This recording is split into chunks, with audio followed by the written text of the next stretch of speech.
ગુજરાત રાજ્ય માધ્યમિક શિક્ષણ બોર્ડના ઉપક્રમે આજથી ધોરણ 10 અને ધોરણ 12ની પરીક્ષાઓ શરૂ થઈ રહી છે.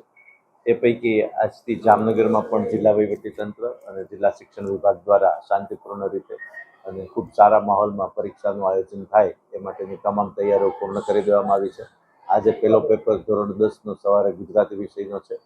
કુલ જામનગર જિલ્લામાં 16 કેન્દ્રો ખાતે 975 વર્ગખંડમાં અંદાજે 28,568 વિદ્યાર્થીઓ પરીક્ષા આપી રહ્યા છે. આ પૈકી 17,343 એસએસસીમાં, 9,169 ધોરણ 12ના સામાન્ય પ્રવાહમાં અને 1,600થી વધારે વિદ્યાર્થીઓ વિજ્ઞાન પ્રવાહમાં પરીક્ષા આપી રહ્યા છે. જિલ્લા વહીવટીતંત્ર દ્વારા વિદ્યાર્થીઓ નિર્ભીક રીતે અને ખૂબ શાંત ચિત્તે પરીક્ષા આપી શકે તે માટેની તમામ તૈયારીઓ કરી દેવામાં આવી છે. તમામ વર્ગખંડ સીસીટીવી કેમેરાથી સજ્જ છે અને વિદ્યાર્થીઓને કોઈ પણ પ્રકારની તકલીફ ન પડે તે માટેની તમામ તૈયારીઓ પૂર્ણ કરી અને આજથી શાંતિપૂર્ણ માહોલમાં પરીક્ષાઓનો પ્રારંભ થઈ ગયો છે.